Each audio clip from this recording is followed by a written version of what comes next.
It's gonna be so awkward. Before we start, my dog is like right here on my lap and she will not leave me alone.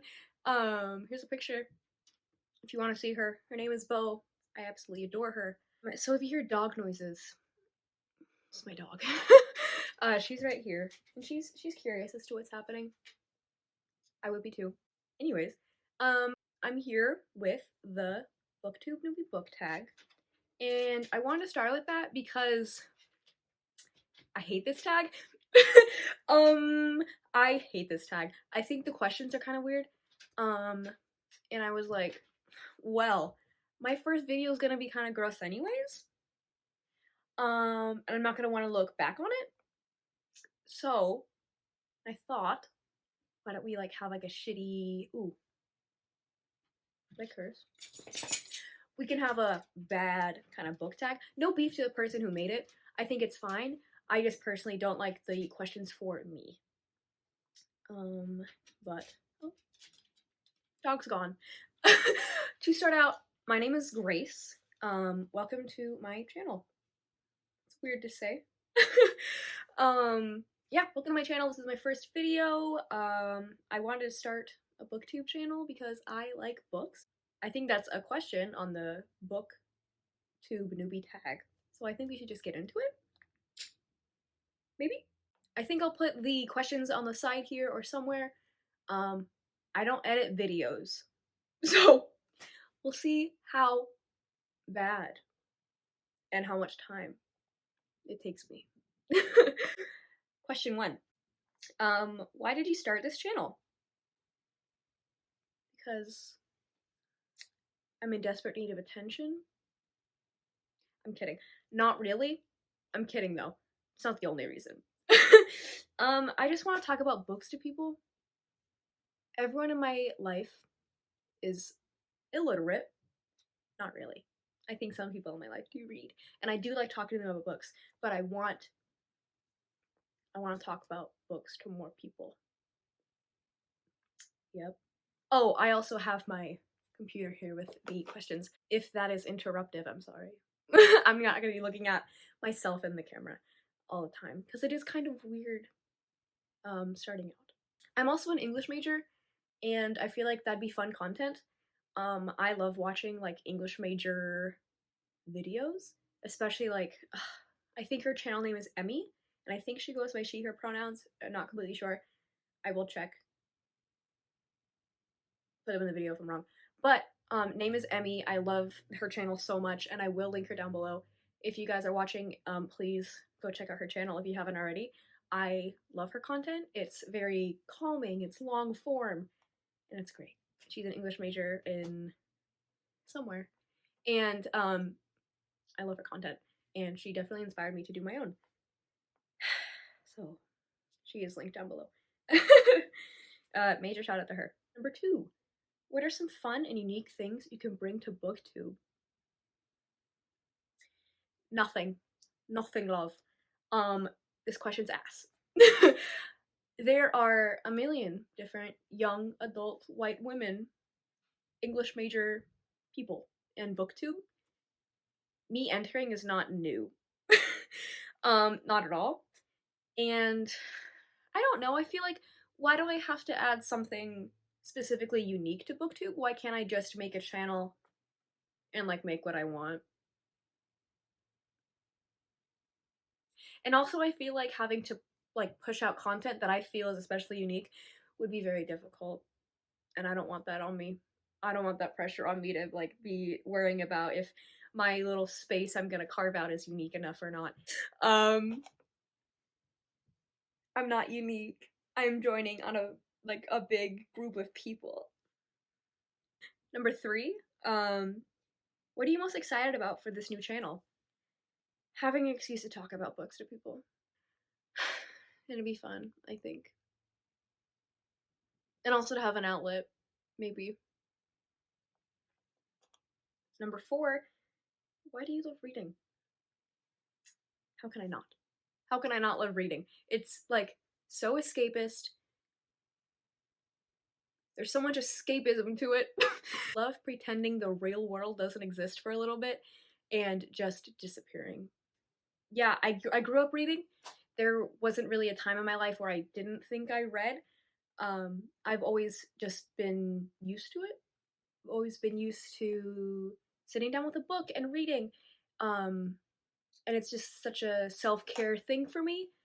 Um, and it's also just one of my passions. That's why I like reading. It's fun, it's escapist, it's relaxing. I feel smart doing it, which is good. A lot of reasons. I think there's a lot of reasons for someone to like reading. Number 5, what book or series got you into reading? I think I mentioned this already, but Warrior Cats. Warrior Cats. Hold on. Warrior Cats. I still have um book Warrior Cats books. I still have a few of them. Not all of them I used to have. Whenever I was a kid, I threw a lot of them away because I thought I was never gonna read them again because I was going through a time. Um, but slowly, I've been like going to charity shops and thrift stores and hunting them down, specifically in the old cover, because I just have nostalgia for these specific covers. No shade to the new covers; they're fine. I just have nostalgia with these ones, and so I want more of them. I think I have almost the entire first series of this because I'm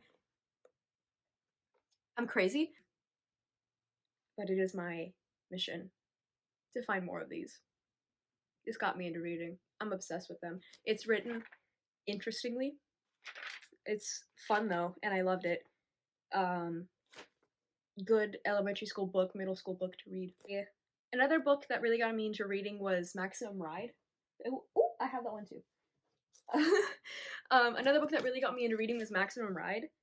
I never had these editions when I was in middle school. I borrowed them from the library, but again, like Warrior Cats, in my recent charity shop, thrift shop, used bookstore goings, I always look for these, and usually they're there because who's reading Maximum Ride in the year of our Lord 2022? Um, and you know, good for me, I guess. I can find these usually really cheap. I think I bought this one for $2 or $3. um, but that one super got me into reading too in like middle school ish. I've been reading before, but Maximum Ride just like fueled me, man. It gave me an escape in like gross middle school times, which I'm so thankful for. Number 6. What questions would you ask your favorite booktubers? Like, how do you do your taxes? I think that's it. I don't know what I would ask my favorite booktubers because, like, questions like, how do you read so many books? Or why did you start your channel? I feel like they've answered already. Yeah, I think a lot of the questions I could come up with, they've answered already. And so, like, how y'all do your taxes? Is that rough? How does self-employing go? Like, interesting. Don't know how to do it. I don't think I really know how to do it, or I'll have to know how to do it, but I think I'm kind of curious. Um, a boring thing to be curious about, but curious nonetheless. Number 7. What challenges do you think starting a booktube channel will be the hardest to overcome? Personally, I think like not trying to lose motivation for uploading videos or working on editing or coming up with video ideas or even like having to continue reading when you kind of don't feel like it.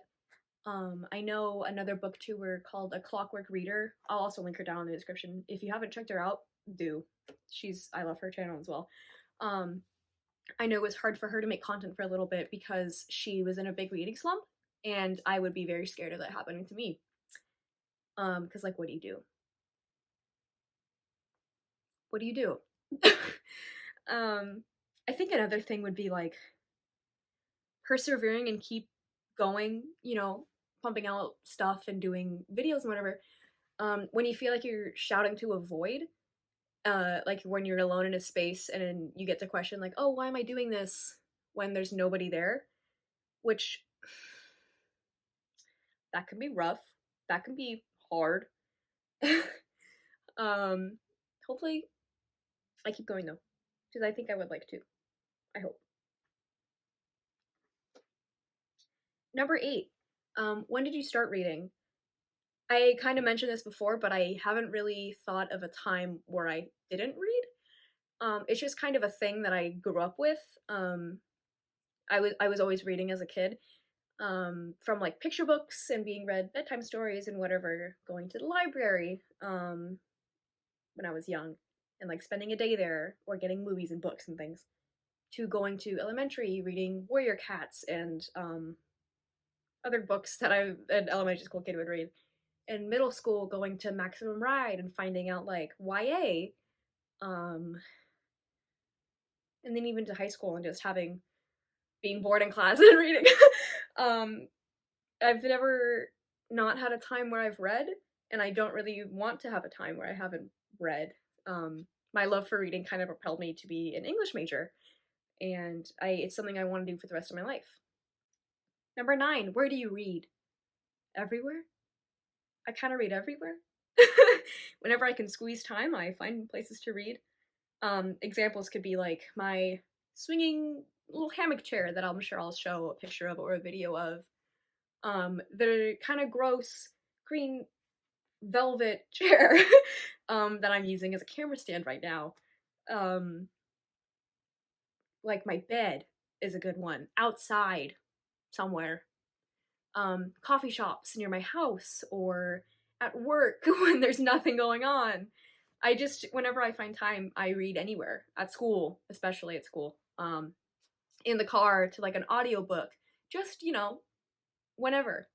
Whatever. I read whenever, wherever. Number 10. What kind of books do you like to read? Mostly I like to read fiction. I read one nonfiction in the past 2 years, and it was I'll Be Gone in the Dark by Michelle McNamara. Very good if you're interested in like true crime, serial killer type things. It's chef's kiss. Very good book. But some of my all-time favorite books that I've read recently or just my entire life have been, actually I can get them. Book didn't fall, so I'm fine. One of my all-time favorites is The Goldfinch by Donna Tartt, and she's a thickie, okay? And this is a new edition I got of it. I lent somebody my paperback, but usually it'd be tabbed up and have like gross little writing in it, but I don't have that copy right now with me. But I did find this one at a used bookshop for like $5. That is a steal. I'm so sorry whoever gave that up. Thank you though. Yeah, this is one of my favorites. I love it more than The Secret History, and I know that's kind of an unpopular opinion. Most people like Secret History more, but I just love the chaos of The Goldfinch and like the Vegas arc. I love Boris and Theo's friendship. Oh my god. Woo. Let me get the other one. Another one of my favorites is The Night Circus by Erin Morgenstern. This book is just like magic. It is magical. It's also about magic, which is fun. It follows a story of like Marco and Celia, I think their names are, and like a love story, and they're in this game. It's very compelling to read, and oh dude, Erin Morgenstern really just the writing in this book is just like magical. It is so pretty. I highly recommend it if you are really into like very good writing and pretty writing and flowery language. Highly recommend this one. Where'd you go? Where'd I put you? Did I lose you? Stupid in it. Stupid in it. Another one of my favorites is Magic Lessons by Alice Hoffman. I picked this up on a road trip up somewhere, and the mother-daughter relationship. It's good. It's like crack. It's good. It's good to read about. And it just made me, well, there's not a bookmark in there. It just made me happy to read.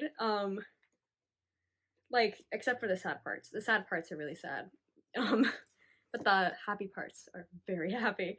And it just made me feel good reading it. I finished it in like 2 or 3 days, like just blowing through it. And I would highly recommend. Alice Hoffman also wrote Practical Magic, I think, and this is a sequel to that series. Haven't read that series, don't know anything about the world, but this specific standalone of that series is fantastic.